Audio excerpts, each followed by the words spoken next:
From the outside, it appears to be business as usual at the American Airlines maintenance base in Tulsa. But inside, the workforce of the region's largest employer is nervous. We don't know what's going to happen to the base here in Tulsa as far as will it be kept open, will it be spun off into another entity? There's all kinds of questions about retirement and am I going to have a job, and things that we're not yet able to answer. Rick Mullings represents the Transport Workers Union Local 514. Its members make up the majority of American's 7,000 Tulsa employees. Well, we have 5,700 members working at this base, union members. Representatives of employee groups and creditors are among the stakeholders that will help the airline and bankruptcy court craft a reorganization plan over the coming months. It's a slow process that leaves Americans' employees and creditors unsure how they'll be affected.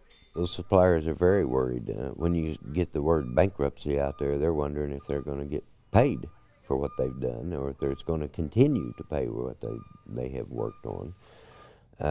And is there going to be any more work coming to them?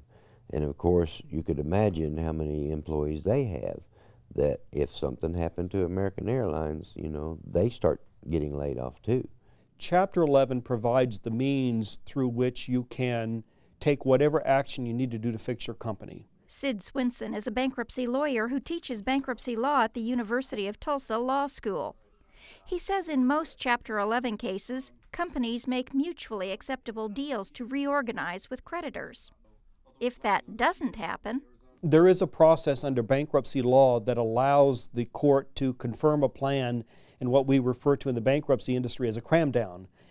Yes, it's not a term that you find in the bankruptcy code, but it's a term of art used by bankruptcy lawyers that basically means imposing a plan terms over one or more group of dissenting creditors.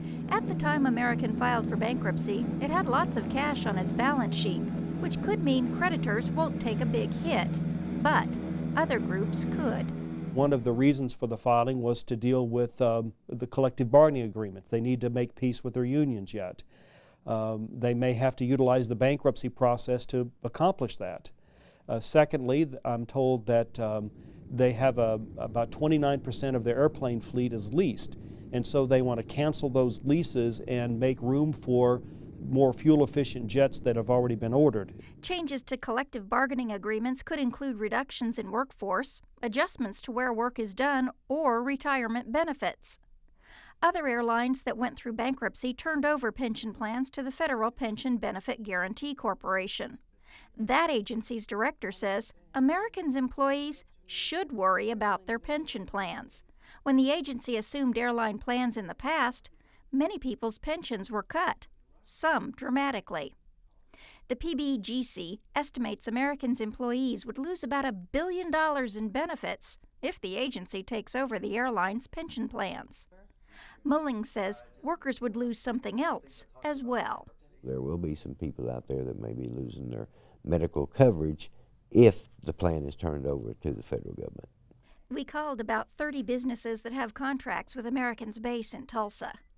More than half said they don't foresee any changes in their relationships with American, at least in the short term. Meredith Siegfried is CEO of NORDAM. It's one of the largest aerospace companies in Tulsa, and it does a lot of business with American. Well, NORDAM manufactures and repairs airplane parts. Half of our business manufactures for the business jet communities. The other half of the business is focused on repair, so airline repair of thrust reversers, nacelles, airframe parts. American's filing for bankruptcy wasn't a surprise to Oklahoma's aerospace industry, according to Siegfried. It's a very frustrating thing for the people that work there, I'm sure, but maybe a necessary thing for American to keep on pace with their competition. Are they going to keep bases here in Tulsa? I think that they will, because it's a huge base, and they need the capacity, and they have a good workforce. So time will tell, but I don't have any great fear right now for American or for Tulsa. Siegfried says American assured NORDAM and other suppliers it would continue doing business in Tulsa as the bankruptcy proceedings go forward. We actually have been told and talked to American that, hey, it's business as usual. Make sure that you keep up on your production for parts, and actually the relationship somewhat improves because you don't have that fear of the filing. It's over, so you know that you're going to work through it. Redbud Air Filters is a small Tulsa manufacturer with just 30 employees. It supplies air filters for heating and cooling and manufacturing processes to American's maintenance base and has since the mid-1970s. Sales to American make up about 15% of its business. Sales manager Bill Harding expects American's bankruptcy will touch a lot of small Oklahoma companies like his. What they owe us, it'll be tied up for a little while, maybe for a long time, I don't know, but they're important to us. We have a very good relationship and we're going to continue on. It's going to affect some more than others. I think it depends on each company, and as far as we're concerned, we're going to just suck it up and go on. I think what we do for them and keeping their equipment running is essential to them and to their ongoing business. And like I said, they're not going away tonight or tomorrow.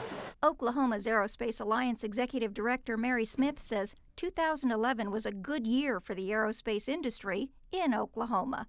I see companies like BizJet in Tulsa, AAR in Oklahoma City. Boeing has shown quite a bit of growth in Oklahoma City. And then our little companies. We have little companies like Mingo Aerospace in Owasso, and Precise Machining in Tulsa, and Helicom, and Air Inc. in Oklahoma City. These companies are all looking for good, skilled workforce. They look to our training and our education institutions to help them with that. They're looking for good suppliers.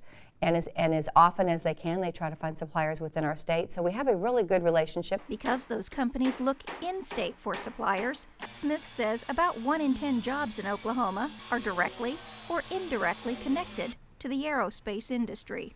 In Tulsa, American Airlines is our largest aerospace company, but we have over 200 companies that deal with aerospace-related products and services. Across the state, over 400. If American's bankruptcy results in a reduction of its workforce, companies like Nordam may be able to absorb some or all of the displaced workers. This past year, we hired between 300 and 400 people. So we have some programs that we've had the great opportunity to win. So we're going through a ramp-up phase. So in next year, we still have quite a few positions open. So we would look at an opportunity to bring people in. Mullings says if American lays off a large group of people all at once, he's doubtful there will be enough openings in Oklahoma's aerospace industry, or that those jobs would pay as well as American.